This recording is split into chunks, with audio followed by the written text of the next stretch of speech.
Make sure I'm bringing up the thing here. Okay, yeah, this one good.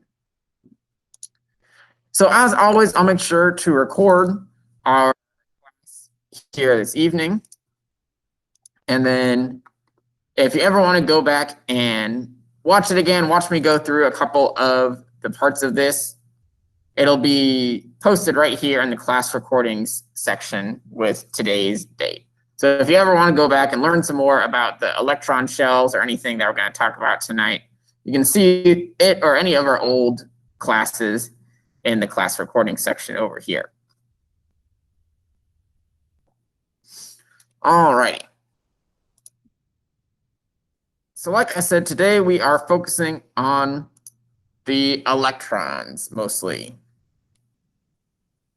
So we'll spend kind of the first half of the class or so talking about these electron shells, these ways that electrons get organized around the atom.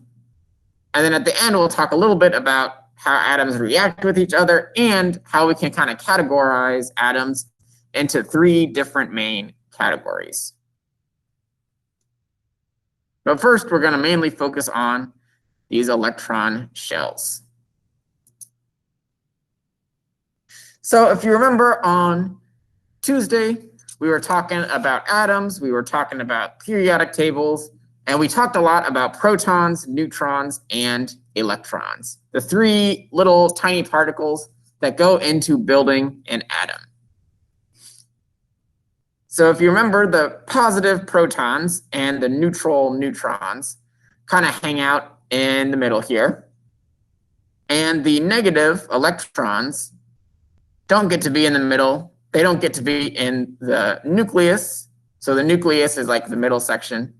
Electrons don't get to be in there. They have to float around the outside of the atom. And so the main thing we talked about with electrons on Tuesday, besides that, is that their number is equal to the protons. So however many protons that we have, that is how many electrons that we have. So it's pretty easy to figure out how many electrons we have in an atom. But the trickier thing is figuring out where they go, because electrons do not just randomly spin around the outside of the atom. They're not just kind of randomly zooming all around, going wherever they want. There actually is a system and a way that the electrons get organized around our little nucleus here.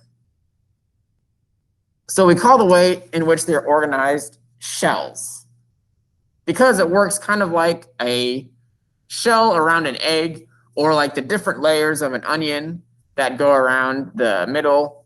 Or if you're like getting bundled up for a cold day, you put on like your undershirt and then your shirt and then maybe like a sweater over it and then a jacket over that. Atoms do kind of a similar thing with electrons. They have an inner layer and then a middle layer and then an outer layer. So the inner layer, the very first shell that is around the nucleus that has our little electrons on it. So on these little diagrams, the chemical symbol represents the nucleus. So we've got hydrogen and helium and carbon and good stuff like that. And then these little dots and circles represent the electrons on their shells. So the very first electron shell can fit 2 electrons on it.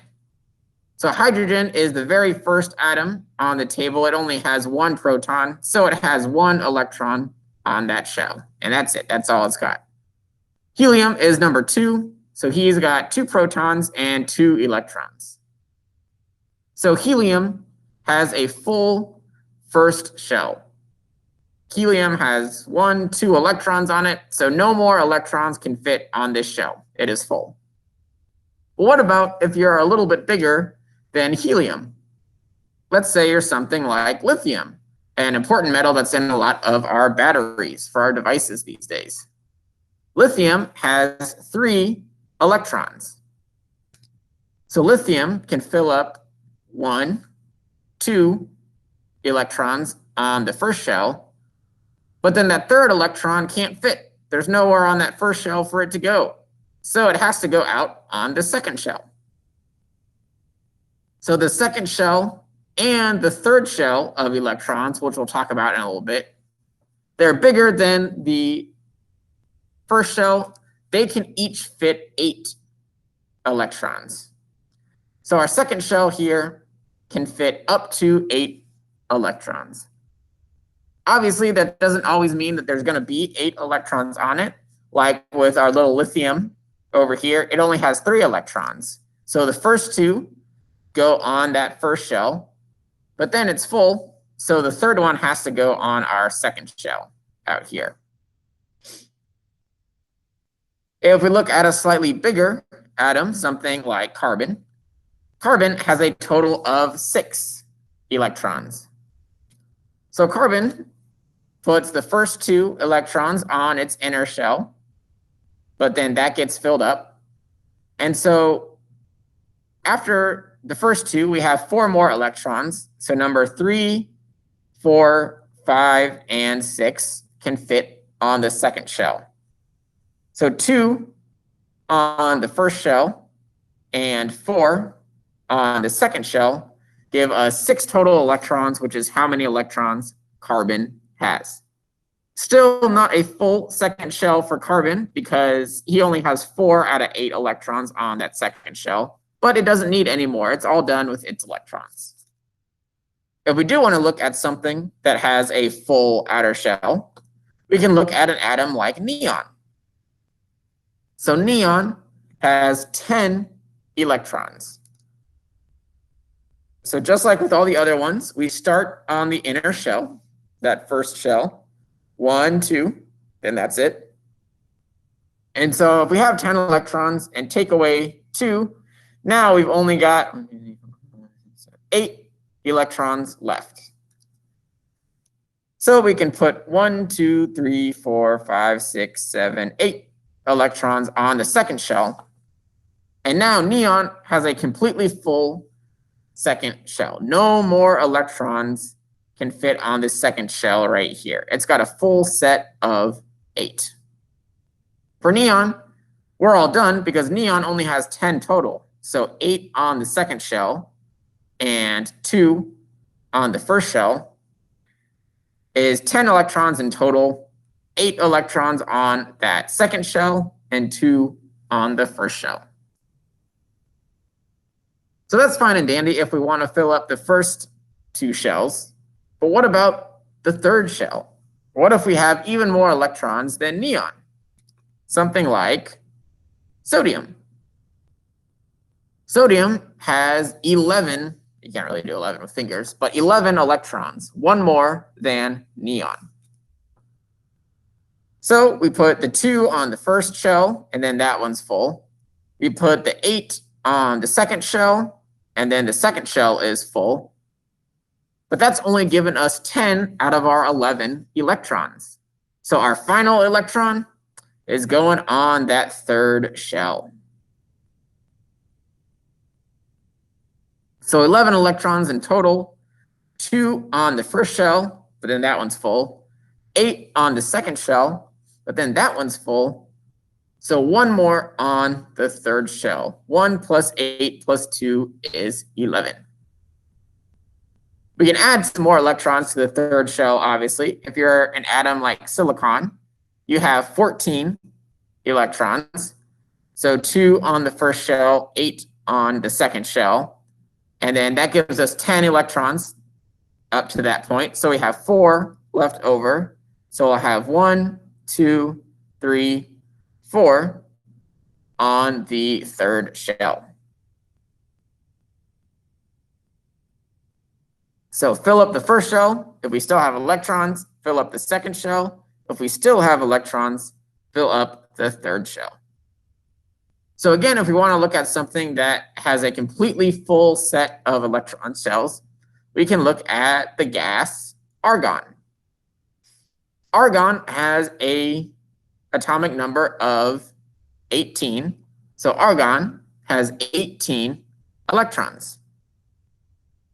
So we can put 2 on the first shell. We can put 8 on the second shell. We still have 8 left over after that.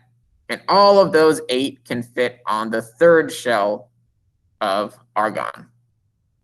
So argon has a completely full first shell, a full second shell, and a completely full third shell.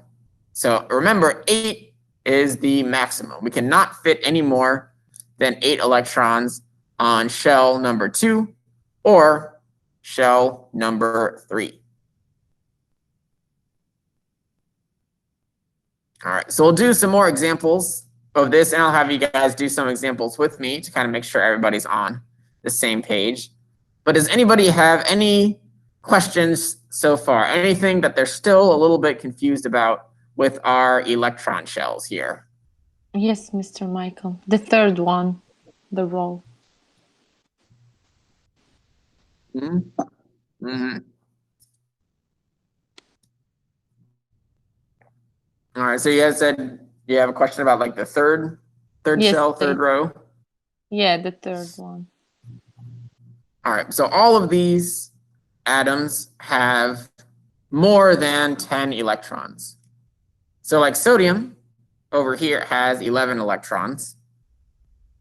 So if we want to figure out where the electrons will go on the shells for sodium, we always start by filling in the first electron shell. So we'll put, I'm sorry that this little thing keeps popping up down here. I'm not sure how to make it not do that. Actually, if I just exit for a little bit, make it a little bit smaller. Yes, thank you. I was bothering me too. Okay. Thank you. Then we can have a little more space. Okay. So sodium down here has 11 electrons. So we always start off by filling in the first shell. So we can fit 1, 2 electrons on the first shell, but then that one's full. So we have to go up to the next one because we still have a lot of electrons left over. So in the second shell, we can fit 1, 2, 3, 4, 5, 6, 7, 8 electrons on the second shell of sodium. But now the second shell is full with a first shell of 2 electrons and a second shell of 8 electrons. We have 10 electrons total that we've put down, but sodium has 11 electrons. So that last electron, number 11, goes on the third shell out here. So 2 on the first shell, 8 on the second, and 1 on the third. Similar situation over here with silicon. Silicon has 14 electrons. So 2 on the first shell, and we still have more to go. 8 on the second shell. Now we've put 10 electrons down, but we still have 4 more to go. So those last 4 electrons are going to go on the third shell out here. So 2 electrons on the first, 8 electrons on the second, and 4 electrons on the third is 14 total electrons, which is how many that silicon has. And then finally, argon has a completely full set of shells. So argon has 2 electrons on the first shell and 8 electrons on the second shell and 8 electrons on the third shell. So argon has 18 electrons in total. So it's got 2, 8, and 8. So you start off with whatever element, whatever atom that you have, you start off filling in the first shell, and then when that fills up with 2, you start filling in the second shell. If you fill up the second shell with 8, then you go on and start filling up the third shell.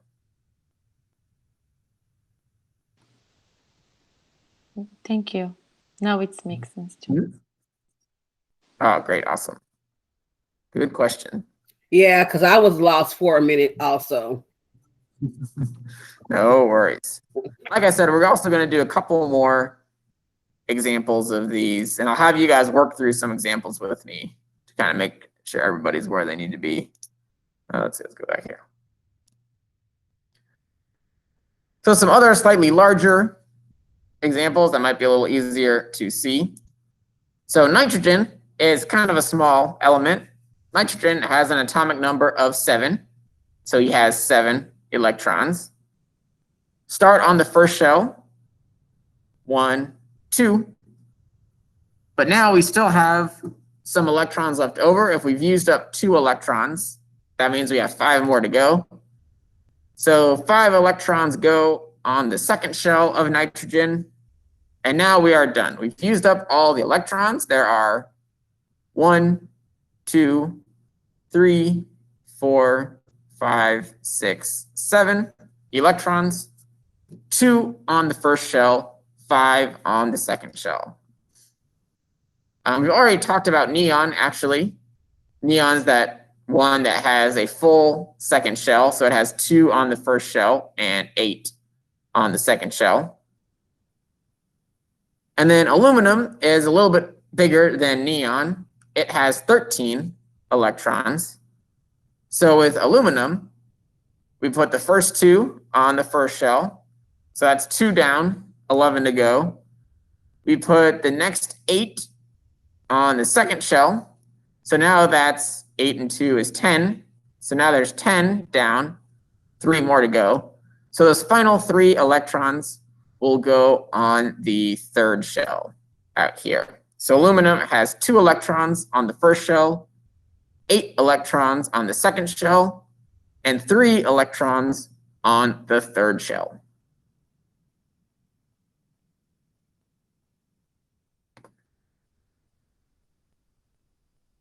All right, so the next thing that I'm going to have you guys do with me is kind of work with me to work out a couple of these examples. So let's see, hold on, we're going to do this, and then we're going to do this. And then I'm going to make a little whiteboard thing that I can write on. Whiteboard, new one. Do this and this and this.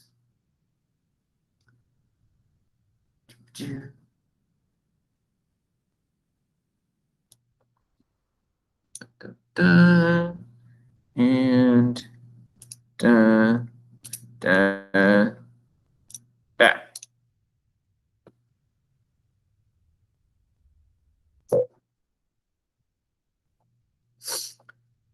All right. So if you've never seen Jamboard before, it's a neat way to do kind of like an online whiteboard type situation. So like I can draw in like letters and stuff. All right, so let's do some more electron examples, and I'm going to have you guys help me out with a couple of these ones. So what do we want to do first? We'll start off with a smaller guy. So there's an atom called boron, chemical symbol of just a B. And boron is a pretty small atom. Boron only has an atomic number of 5. So the first thing that we have to figure out is how many electrons are in boron. 5. 5, exactly. Atomic number of 5 means that we have 5 electrons. And I'm going to use the like cool sciencey way to write electron. So this little E minus just means electron that is a negative charge. So 5 electrons in boron. So we have our little boron nucleus. And then we have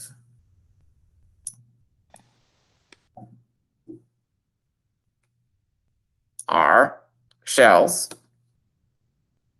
Tina, do you have a question about something? Well, I'm kind of looking, I'm new to this, so I don't want y'all to judge me. So that's why I'm not answering questions like that until I can kind of like get the understanding. That's why I ain't said nothing. I just wanted to let that be known. No worries. Feel free to hang out, and thanks for being here.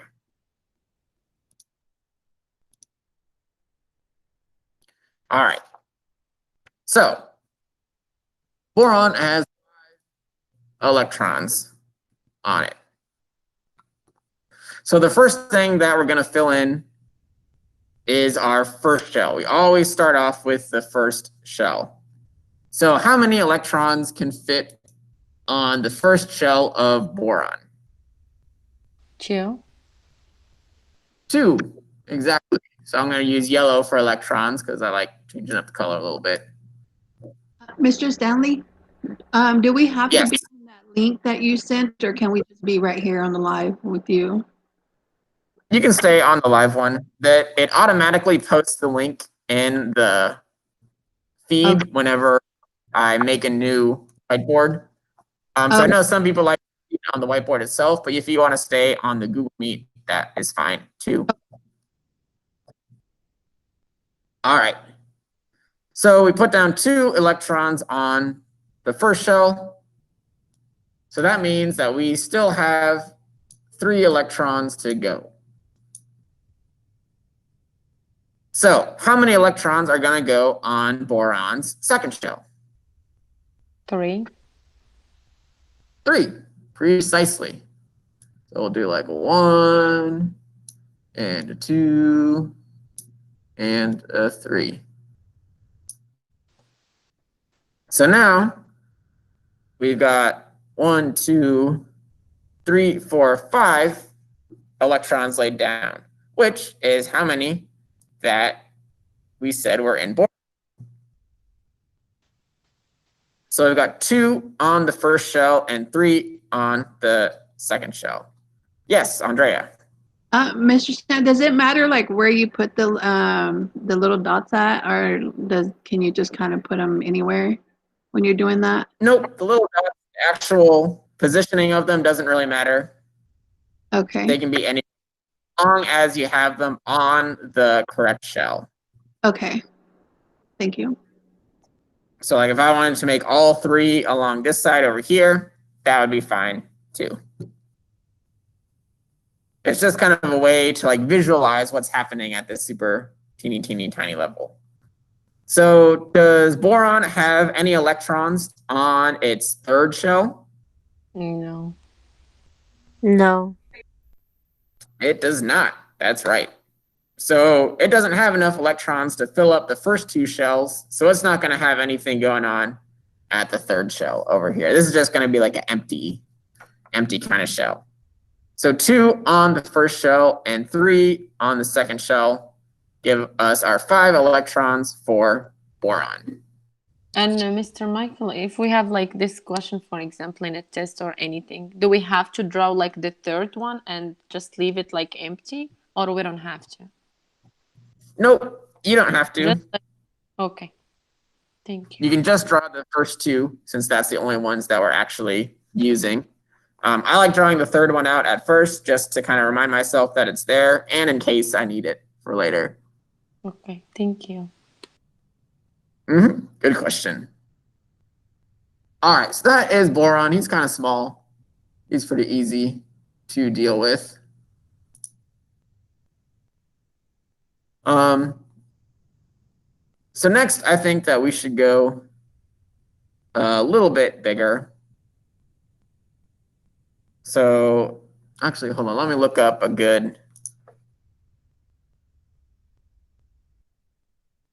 slightly larger one to do with you guys. Oh, good.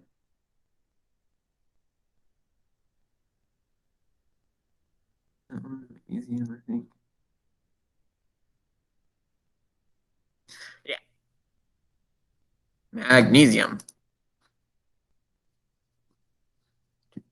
All right, where are we? Here we are. All right, so the next item that we're going to do is magnesium. And magnesium is a little bit bigger than boron. It has an atomic number of 12. So, first things first. Actually, hold on, let me draw my little picture.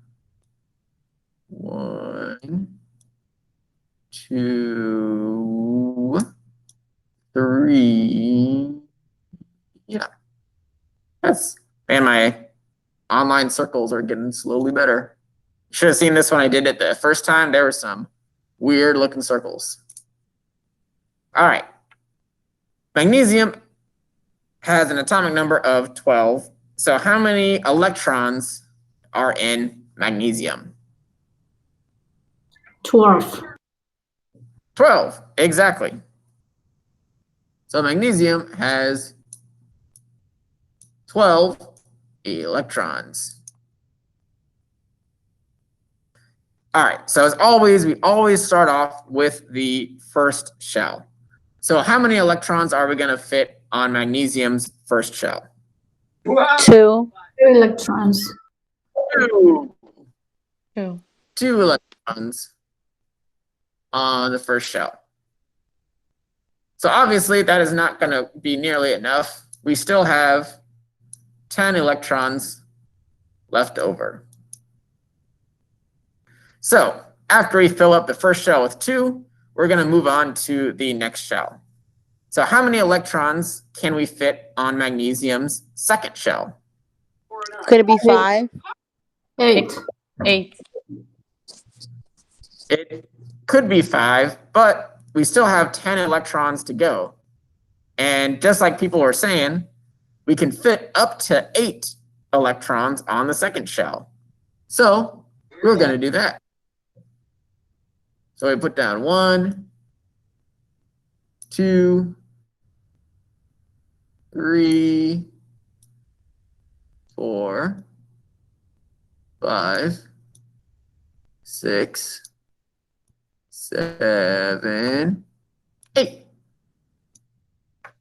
So now we have 2 electrons on the first shell and 8 electrons on the second shell. So we start off with 12. After the first shell, we had 10. So now how many electrons do we have left over if we just used up 8? 2. 2 electrons. Yep, 2 more electrons to go. So therefore, how many electrons are going to go on magnesium's third shell? 2. 2, exactly, because that is how many that we have left. 1, 2.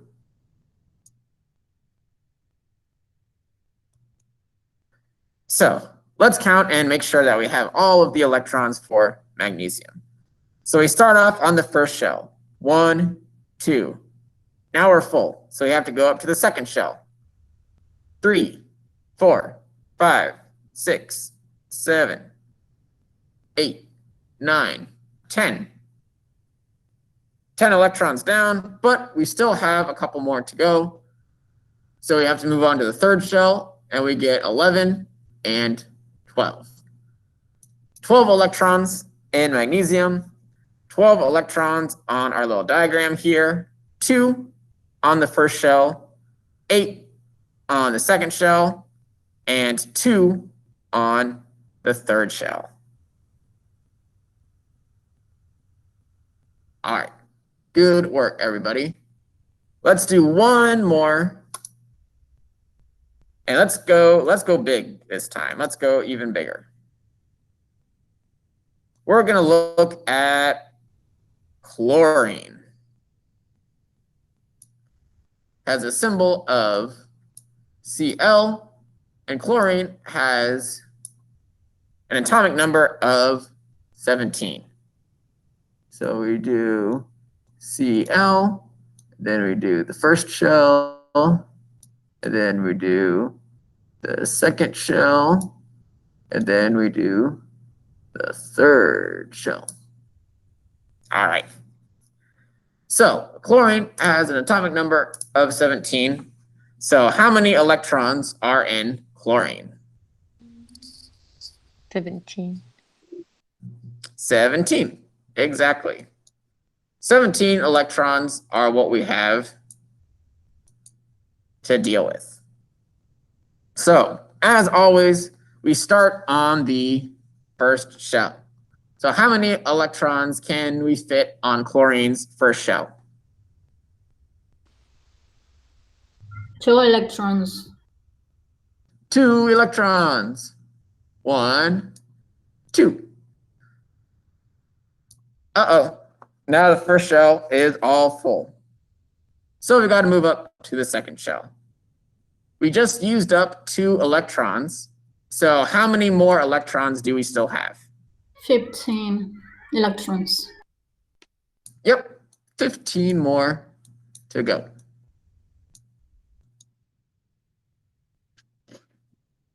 So on to the second shell. How many electrons can we fit on chlorine's second shell? 8 electrons. 8 electrons. So obviously with 15 electrons to go, that means that we definitely have 8 that we can put on the second shell. So we put down 1, 2, and now we put down 1, 2, 3, 4, 5, 6, 7, 8. So now, second shell is full. Can't fit any more electrons on the second shell. It only holds 8.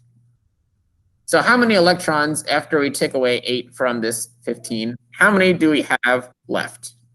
7. 7 electrons. 7 electrons are left. So how many electrons are going to go on chlorine's third shell? 7. 7. 1, 2, 3, 4, 5, 6, 7. Got it. Right. So 17 electrons all on circling around chlorine. Let's count and make sure that we've got them all. So 1, 2 on the first shell. Now it's full. We've got to move up. 3, 4, 5, 6, 7, 8, 9, 10. 2 plus 8 is 10, but 8 means that we have a full second shell. So we have to move up to the third shell. We were at 10, 11, 12, 13, 14, 15, 16, 17 electrons. So whenever you're dealing with atoms and electron shells, you start off by filling in the first shell with 2. If you still have some left over, you start filling in the second shell. If you use up 8 and you still have some electrons left, you move on to the third shell and fill it up to 8 if necessary. Chlorine was 1 away from having a full third shell. It had 7 out of 8 on that third shell, but that gave us 17 electrons that we needed. So we stopped right there. All right, awesome. Good job, guys. Anybody have any questions about figuring out these electrons or where these numbers are coming from? No, I'm good. No. I'm good, thank you. No, sir. Cool, cool, cool. All right, so then let's go back to our notes. So stop that. Go back here. Here's our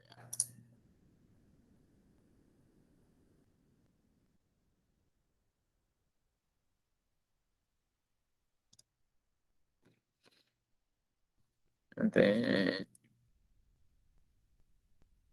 hey, there we go.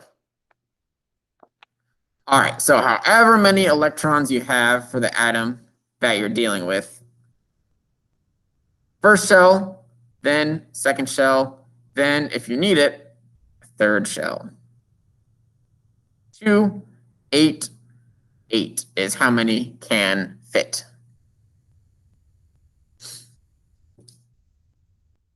All right, so while we're here talking about electron shells and looking at how many are going on this second shell or this third shell, I wanted to kind of briefly introduce a topic that we will be talking about a little bit later on, next week actually, and that is the idea of reactivity, or how likely it is that atoms are going to go through a chemical reaction with other nearby atoms. So one of the major reasons why atoms will go through these chemical reactions is because atoms really want their electron shells to be full. Whatever their outermost shell is, if it's their second shell, if it's their third shell, they really want that outer shell to be full. They're at their most stable. And I mean, obviously they can't be happy because they're tiny microscopic particles, not living things. But I like to think of them as being happy when they have a full outer shell. So they really, really want to get to that point where that outer shell can be full. And next week, when we talk about chemical bonding, we'll talk about a couple ways that they can do that, including sharing electrons. So hydrogen is our super duper simple atom that has the one electron on its second shell. So the blue hydrogen can share its electron, and the green hydrogen can share its electron. And when they put them together, both molecules feel like they have two electrons on their outer shell. They're both sharing the blue and green electron from the other hydrogen. So sharing electrons is one way atoms try to make that outer shell full. Another way that they do it is through transferring electrons, or giving away and taking electrons away from specific atoms. So sodium and chlorine are actually really great examples of this, and it's actually nice because we talked about them already.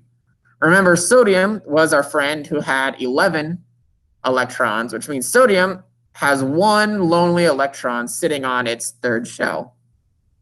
Chlorine has, we just did that one, it has 7 electrons on its third shell, so it has one open space for a new electron. So when sodium and chlorine get together, sodium is very, very happy to give away its lonely outer electron, because that way now it can feel like it has a full second shell of 8 and it doesn't have that pesky 1 hanging around. And chlorine will happily take that electron from sodium so that it can fill in that space and give itself a complete outer third shell. So sodium gives away an electron to have a full second shell, and chlorine takes the electron to have a full third shell. Again, it's all about trying to get that outer shell with 8 electrons or 2 electrons if it's hydrogen that we're dealing with. But most atoms have 8 electrons in their outer shells. So they really, really, really want to get to that 8 number, either by sharing or giving away or taking electrons. So when they do this, when they come together and move their electrons around between each other, that's what causes a chemical reaction. And reactivity is how easily atoms will do this. So if you remember back when we talked about chemical changes and chemical properties, one of the chemical properties of a substance is its reactivity, which is how easily and quickly it reacts with other elements or molecules. So if things react very, very quickly and fastly and explosively sometimes, we call that a very reactive chemical. Whereas other chemicals that do not react very easily and are very slow to do things are called unreactive chemicals. So the reason why sodium and chlorine were good examples from earlier is that elements that have a very empty or a almost full outer shell are more reactive. They're like so close to getting that full outer shell, they can almost taste it. So they will very quickly react with other atoms in order to either give away or take the electron that they need to be full. So like sodium, for example, is so reactive that pure sodium has to be kept in like airtight containers, because if it's allowed to sit and react with the molecules in the air, it'll actually explosively react with those chemicals. It's so reactive, it's so quick to try and give away its electron that it will have these very violent reactions with other chemicals. So the closer that you are as an atom to giving away your electrons to have a full second shell, or to taking more electrons to have a full third shell, the closer you are to that, the more reactive that you are, the higher your reactivity. So again, we're not going to focus on this too much right now, because we are going to talk about it a little bit more next week when we talk about how atoms make those different bonds that we were just looking at. It's just something that I kind of wanted to introduce before we get there. So the final kind of major thing that I wanted to go over with you tonight, that will actually be the basis of your daily assignment for Monday, are kind of these different categories of types of atoms on the periodic table.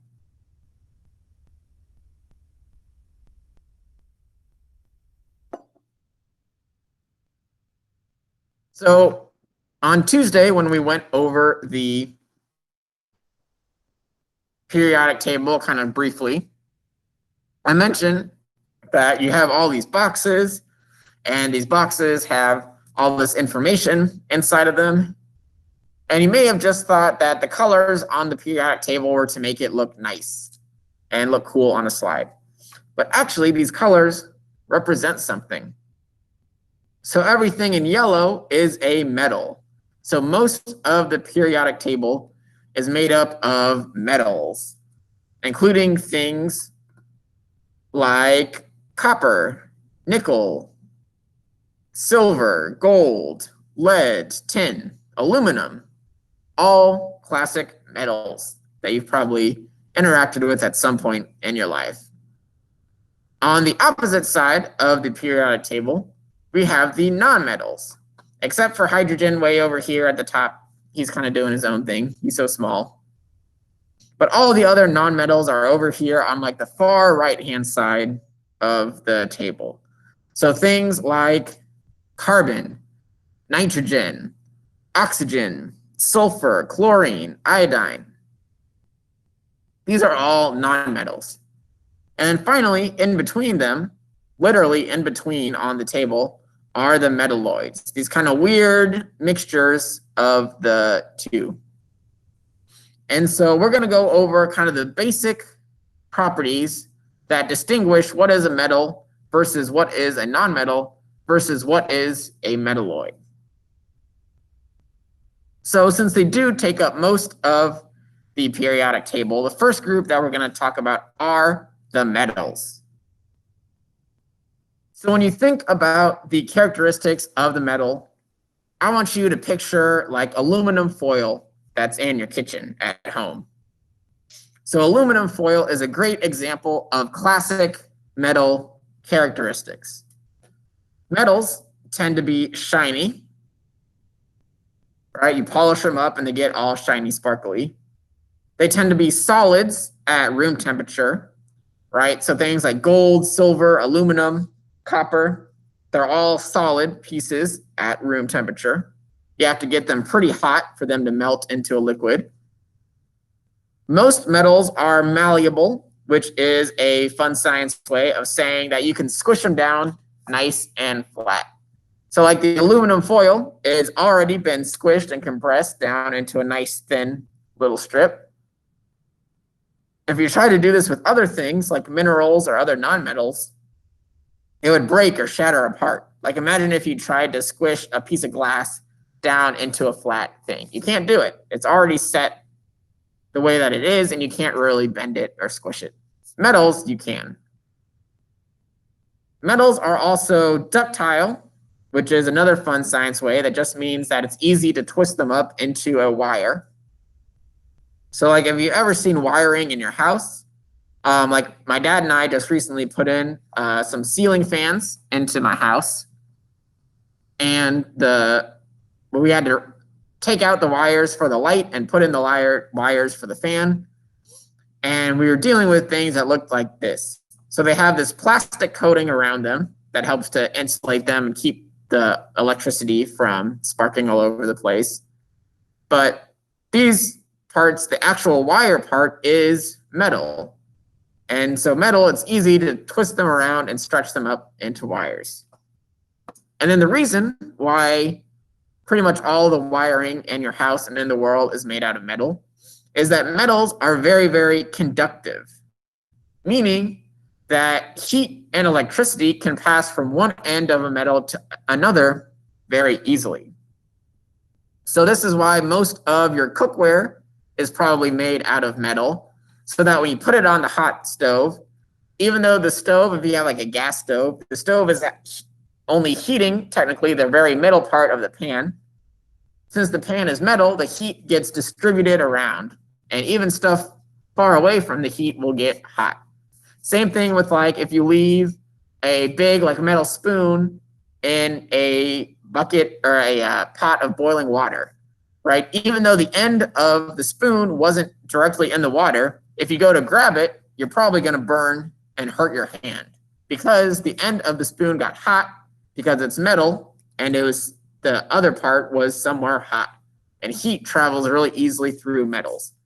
That's why it's really nice to use like plastic or wooden stuff when you're cooking, because you can leave it in the sauce for a little bit and it's not going to heat up and become too hot to touch on the end. Same thing with electricity. All the wires conducting all the electricity and stuff inside of your house are made out of metal because the electricity can go from one point to the other very, very quickly and efficiently. This is also the reason why I have a 1.5-year-old at home, and we have to put those little plastic covers over all of the outlets. Because if she got her hand on like a metal fork or something and stuck it into the outlet, the electricity is going to go from the wall through the fork, because the fork is a good conductor because it's metal, and into the person, into my baby. And that's not good. I would rather that not happen. If she tried to do that with like one of her rubber spatulas or like a plastic fork, well, it wouldn't be great. Probably nothing would happen because the plastic and the rubber do not conduct electricity. That electrical signal is not going to get through the plastic. So metals, very, very good heat and electricity conductors. They can move it all around very, very quickly and efficiently. So again, think of aluminum foil when you want to think of properties of metals. Shiny, solid, you can squish it down flat, you can twist it up into pieces, and it gets hot really easy, and you can use it to electrify stuff. Now, on the other hand, nonmetals basically have all of the exact opposite properties of metals. Metals tend to be nice and shiny. Nonmetals tend to be not shiny. They are very kind of minerally and rocky looking when they're solid. Metals, very good conductors. Nonmetals, bad conductors. They are not going to carry that heat or electricity very well. Metals tend to be solid at room temperature. Nonmetals are mostly gas. Think of things like helium, oxygen, nitrogen. These are all fairly common gases that are non-metals. They're not gas at room temperature, or they're not solid, excuse me. You'd have to get them really, really, really, really cold in order for them to be solid. When you do make them solid, they're not going to be nice and squishy like metals. They're going to be very brittle and breakable. Instead of squishing down nice and flat, they're going to shatter and turn into millions of pieces. Even if they are solid at room temperature, they're still going to break and shatter if you try to mold them or shape them in any way. So basically, whatever metals have, nonmetals have the opposite. They're gas, they're bad conductors, they break apart if they're solid, and they're not very shiny. So think like minerals or rocks or like gases that you breathe, like oxygen and nitrogen. These are all non-metals. Finally, the weird in-between group, they're not only in between on the periodic table itself, but they're also in between in terms of their characteristics. And these are the metalloids. So metalloids, like metals, tend to be solid at room temperature. They don't tend to be gases floating around. But like nonmetals, metalloids tend to be brittle and hard. If you try to shape metalloids, they're liable to crack or shatter. Metalloids can sometimes be good conductors, but unlike metals, it doesn't just always happen. So we call them semiconductors because they sometimes are good conductors. They have to be under very particular and certain conditions, though, in order for this to happen. So a lot of the chips in your computer are semiconductor chips. So engineers and scientists figured out a long time ago how to take some metalloids, especially silicon is a big one for computers, and turn it, encase them in things that put them in those correct conditions and turn them into very, very, very good conductors. So they can really quickly relay all the messages that your computer is sending throughout its hard drive. But again, they don't always work like this. They have to be under certain conditions. So silicon is a really common metalloid because you can find it in sand if you ever go to the beach. And then if you take that sand and turn it into glass, that is mostly silicon as well. So again, sort of weird in-between cousins of the metals and nonmetals. They're solid, but they break easily, but they can be good conductors, but not all the time, only sometimes under certain conditions.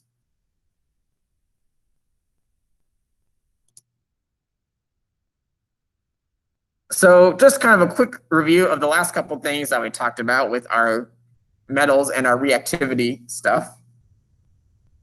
So metals, the more reactive metals tend to be over here. So like sodium that we talked about was a very reactive metal that exploded in air. That's this guy right here. And then as you get more towards kind of the middle of the periodic table, their reactivity goes down. So they become less and less reactive as you get towards the right. So things like aluminum and silver and gold are not very reactive metals. There's not a lot of stuff that they'll do a chemical reaction with. Nonmetals, on the other hand, tend to be the opposite of this.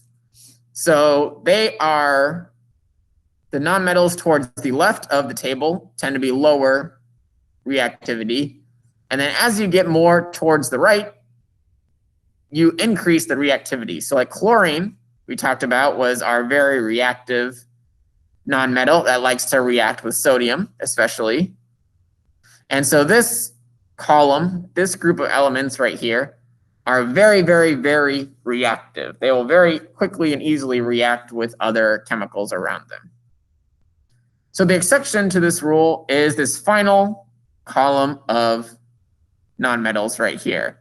Things like helium and neon and argon and krypton and xenon. These guys are all very, very, very low reactivity. The reason for that is that all of these final group nonmetals, they're called the noble gases, and they already have full outer electron shells. So remember, I was mentioning that elements that are more reactive tend to be missing 1 or 2 electrons from their shells. Not these guys. These guys are completely full first shell like helium, or a completely full second shell like neon, or a completely full third shell like argon, and so on and so forth.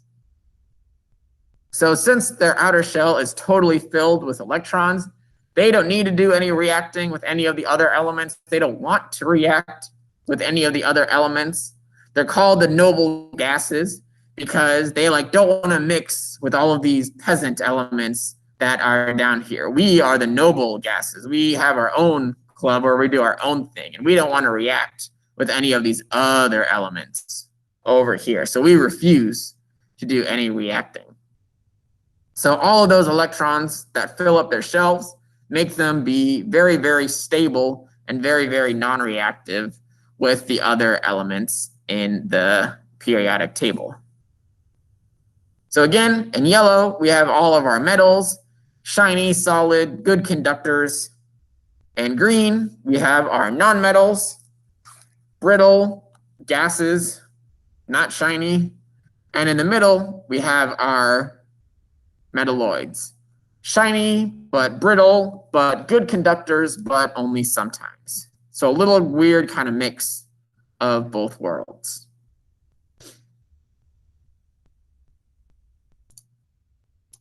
All right. Anybody have any final questions about metals and nonmetals, or about reactivity, or about electron shells? Anything that we've talked about so far this evening?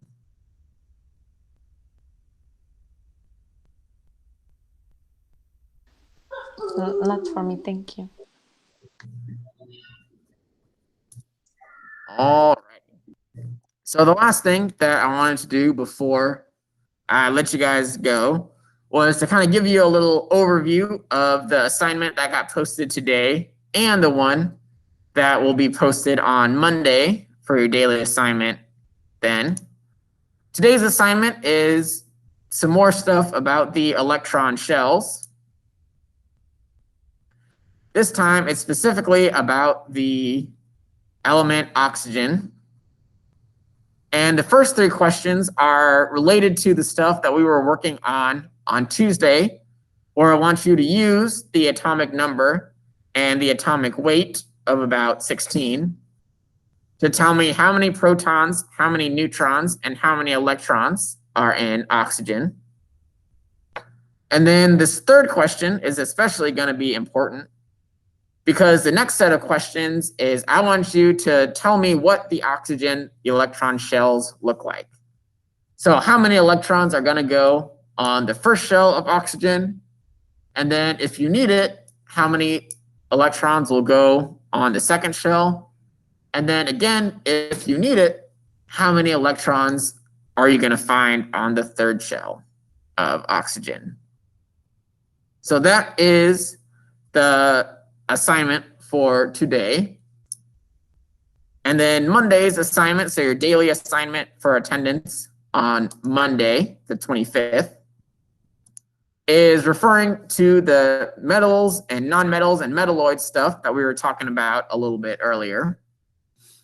So I have a whole bunch of those characteristics that I was going over. Things like transfers heat, not shiny, solid at room temperature, brittle when solid. And I want you to tell me, does this match up most closely with metals, metalloids, and or nonmetals?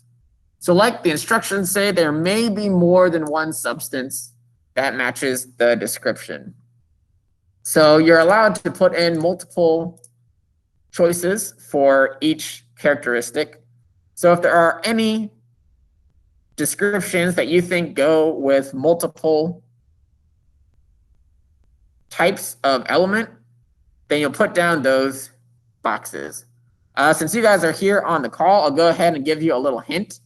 None of them have all three elements. So there'll be either one or two properties that fit with each of these descriptions. So you should never have three all checked off in the box. It'll always be either one or two. But again, make sure to read it carefully and make sure that you're choosing whichever two or one type of element go with that particular description. All right, so you might have to go back and look at the notes while you're doing this, because again, this won't be posted until Monday morning.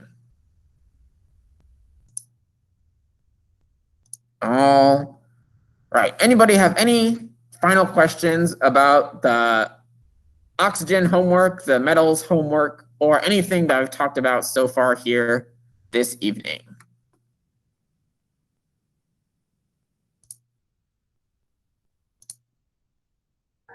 Not right now, thank you. No, thank you.